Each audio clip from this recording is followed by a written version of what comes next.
When you think of Gundam, several things come to mind, starting with giant robots fighting other giant robots. Longtime fans will know of its deconstruction of the mecha genre and how some of the best entries in the franchise offer hard-hitting depictions of war, morality, and the price of progress.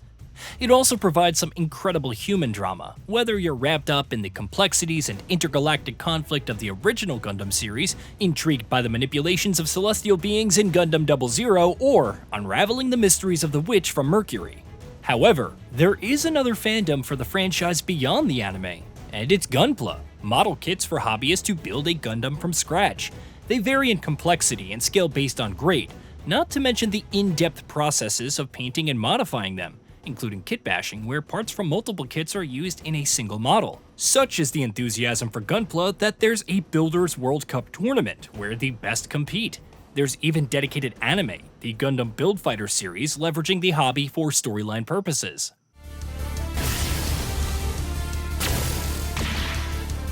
Strong enemy incoming! Watch out!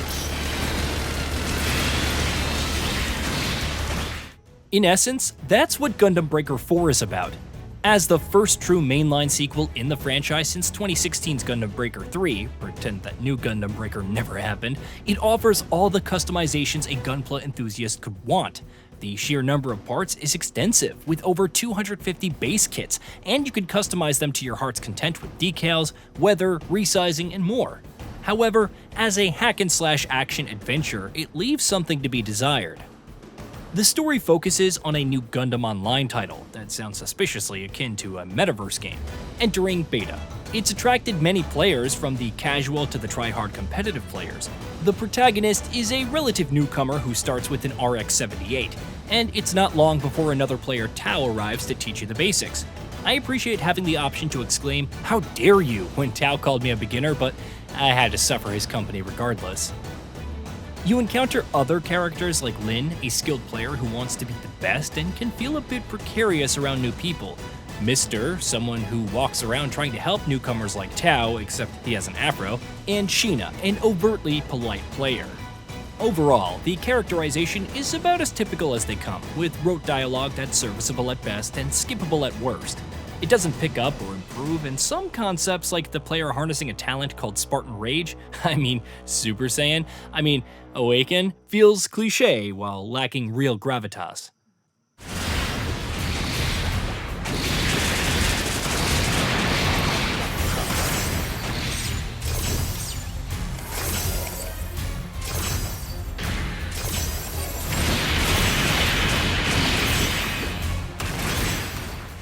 Perhaps the most intriguing concept is that players can use different avatars, and that maybe no one is who they say. Surely they won't serve as a major plot twist later. The overall vibe is gathering together with your in-game friends, taking on missions, and battling rival clans to work your way up the ladder, at least initially. I do wish my character had more opportunities to voice their opinion, even if it was to make more sassy remarks.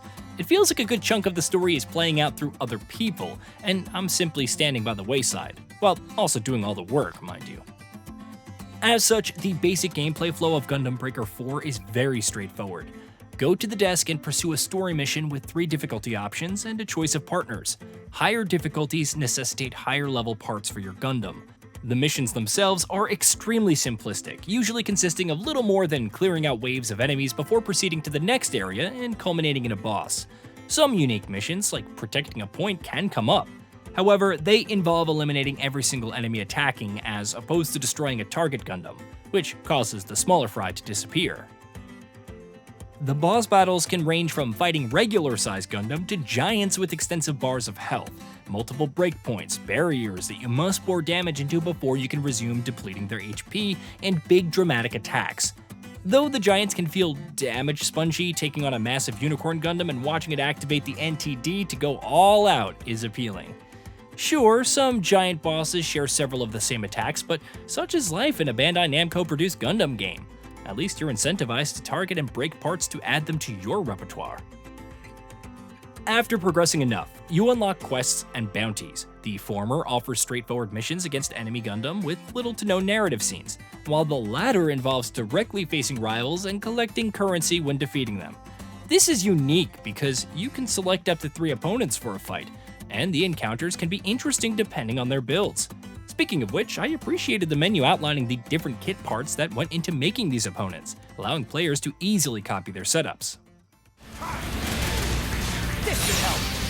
How's that?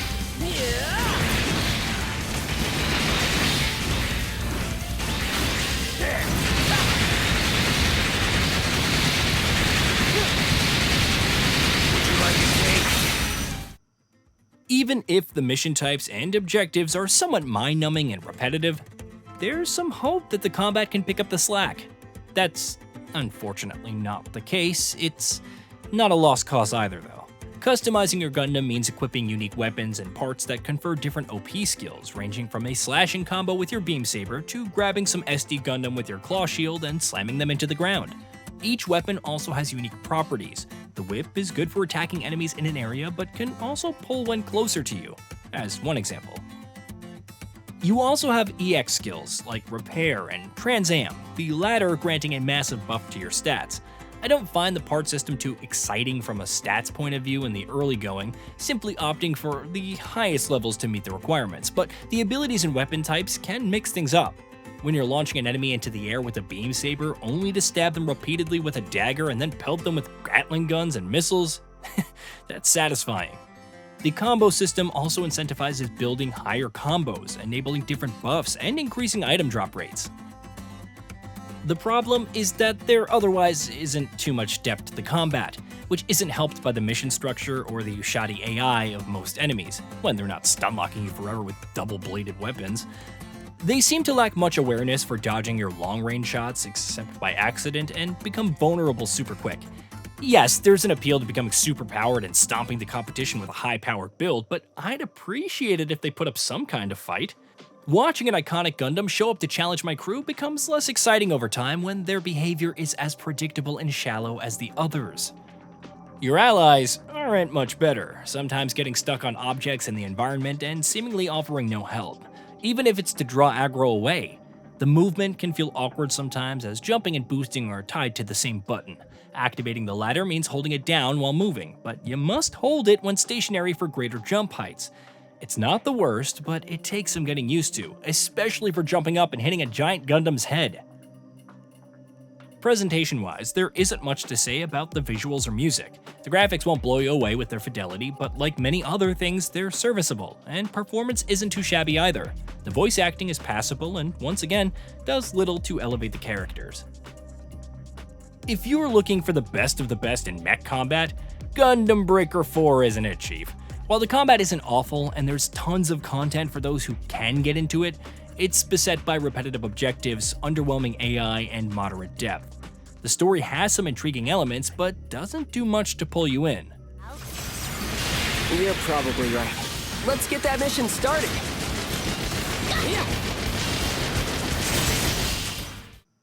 Nevertheless, thanks to the extensive customization options and ability to personalize your own Gundam, showing it off through in-game photography, which could use some better backgrounds, and creating dioramas is really appealing. If nothing else, this is a much cheaper option than spending hundreds of dollars on model kits. Whether that's worth enduring all the annoying caveats is another matter entirely.